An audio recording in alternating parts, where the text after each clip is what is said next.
Note, the king of the gods does not have a big brick, because in antiquity they did not think a big brick was a good thing. It's a sign of a barbarian. And here's an absolutely weird link with the modern world. A Madonna and child. This splendid figure of a goddess giving suckle to a baby. Of course, it's not the Madonna. This is not the Christ child. This is just an ancient scene. And that's a splendid, large copy. And here's another little copy, which we found when we were excavating down in the sewers.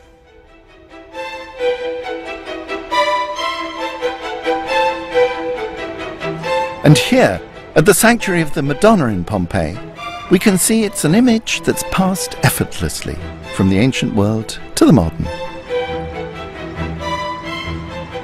What's been missing in ancient Pompeii is this bright colour. We tend to see so much in black and white. Herculaneum, though, offers a whole new palette. Here's a find I'm particularly proud of, because we made it in the course of our conservation project, and it's very important. Do you see this? Isn't she fantastic? And what's so fabulous about her is the colour. The moment the conservators realised that the head was there, still completely caked in ash, they said, please, no one else touch it. There may be traces of colour. And my golly, there were traces of colour. They were so careful about removing the ash.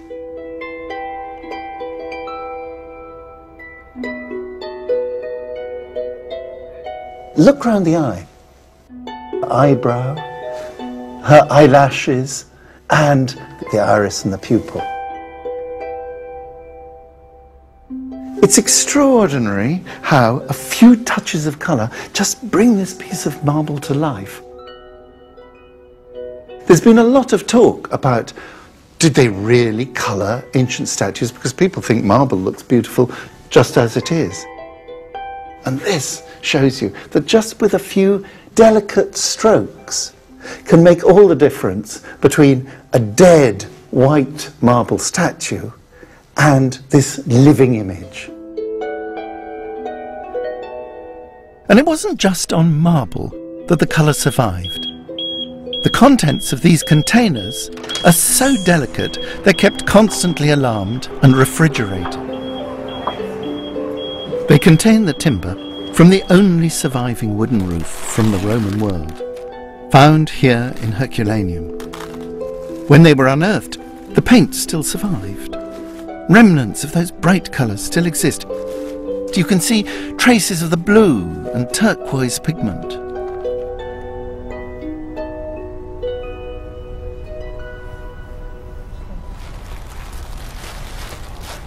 They tell of brightly coloured and intricately patterned wooden ceilings.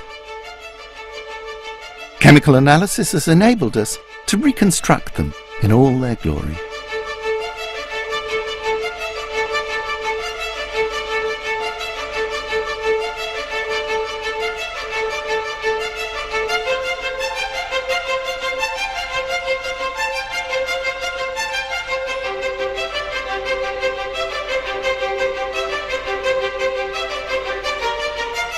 Nowhere is this world of colour and detail preserved better than in the house of Neptune and Amphitrite.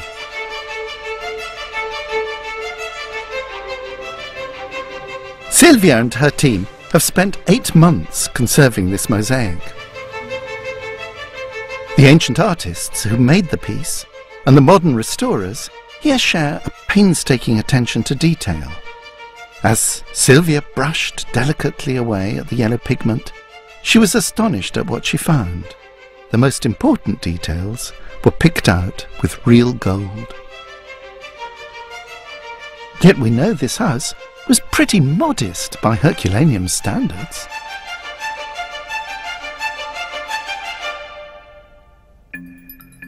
In the front of the house, there's a shop, a sort of ancient off-licence. And here it is. The remains of dozens of shops survive from antiquity, but Herculaneum offers a level of preservation you just don't see anywhere else, even in Pompeii. Particularly its preserved wood. Look at what we've got here. We've got a screen that cuts off a little back room for the shop.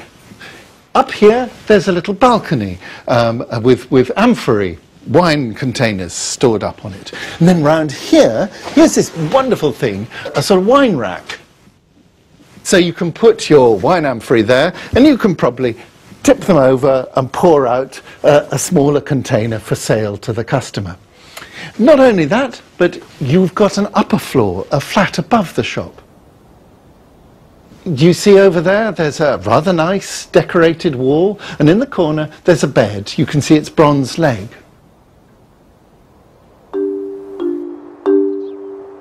Years of studying Herculaneum, with its humble shops backed up against opulent houses, taught me that this place was the best surviving example of how a Roman town really worked.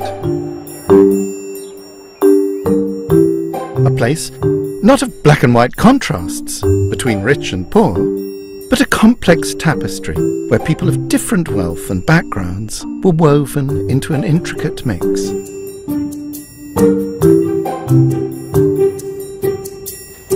And it's Herculaneum's latrines, from ancient shops, apartments and small businesses, that have given the most tantalizing window onto the lives of its people. And the contents are all down below, so to speak. What makes this block of houses so fascinating is not just the enormous amount of sewage found down in the sewer, which allows us to analyse in detail their diet, but that it's found in a social context. You can see it's a series of shops and perfectly ordinary flats. We're looking at the diet not of people at the top of the social spectrum, but way down. The contents of the sewer are being analysed, and what Herculaneum is giving us is a completely new insight into what less well-off Romans ate. It was once thought they survived on a simple diet of bread and olives, but just like everything else in Herculaneum, the reality is turning out to be much more rich and surprising than anyone could have expected.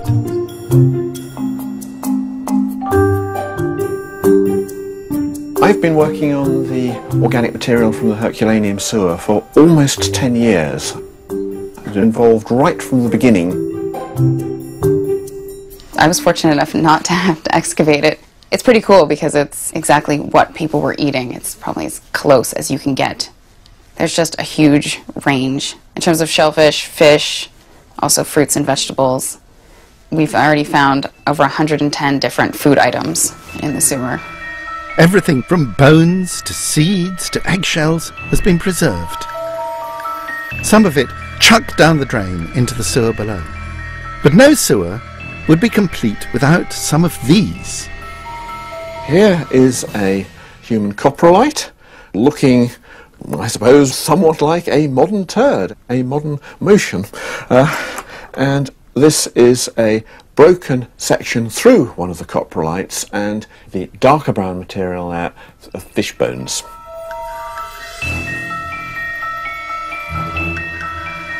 What I'm doing here is carefully scraping away at the coprolite, trying to reveal a fish vertebra.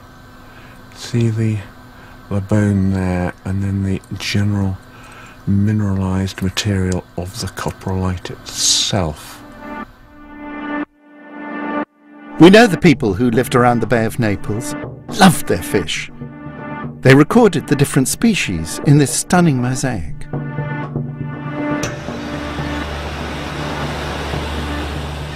Modern Herculaneum is still a fishing port with a thriving market.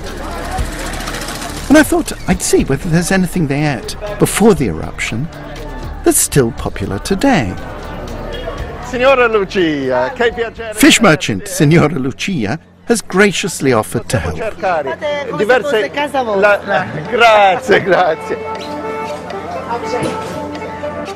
There are 46 different species of fish in the sewer.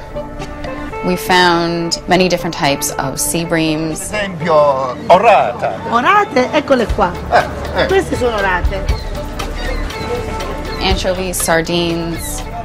A lovely wriggling eel. Put it back. 3 different types of eels. There's also a little bit of evidence for sea bass, as well as, I guess, what we would think as more unusual species such as sharks and rays. It's clear that from the harvest of the Mediterranean, the poorer people of Herculaneum were not only enjoying a diet rich in protein, but one more varied than that of the inhabitants today. Back at the lab, they've even managed to uncover how these people ate their fish, from a rarely surviving part of its anatomy, the otolith. Otoliths are located in the ear of the fish, so in the head. A lot of the otoliths show signs of digestion, so smoothing around the edges, which means that they were probably consumed, passed through the human digestive tract intact. But since they're in the head of the fish, this means that people ate their fish whole a lot of the times. The Romans like the fish crunchy. This tradition must surely have died out with the eruption.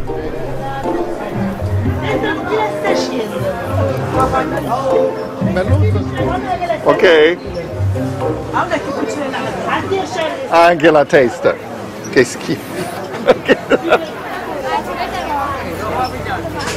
When you look at fish, there's very little difference between what was there in the Mediterranean in antiquity and what you find in a fish stall now. Fruit and veg is a very different thing. Some is just the same as in antiquity. Apples, now that's a good ancient Roman apple, so to speak. Pears, also the Romans very fond of pears. But what about oranges? Oranges come probably from the Arab world in the Middle Ages. So oranges and lemons, the joy of the Bay of Naples, don't exist in antiquity.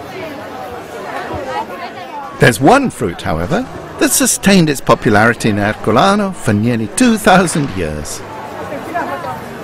Oh, signora, posso comprare i fichi? Sì. Oh, grazie, grazie, signora. I'm so pleased with what I've just found here. This is Herculaneum figs. Herculaneum in antiquity, famous for figs, and here we have the real figs of modern Herculaneum.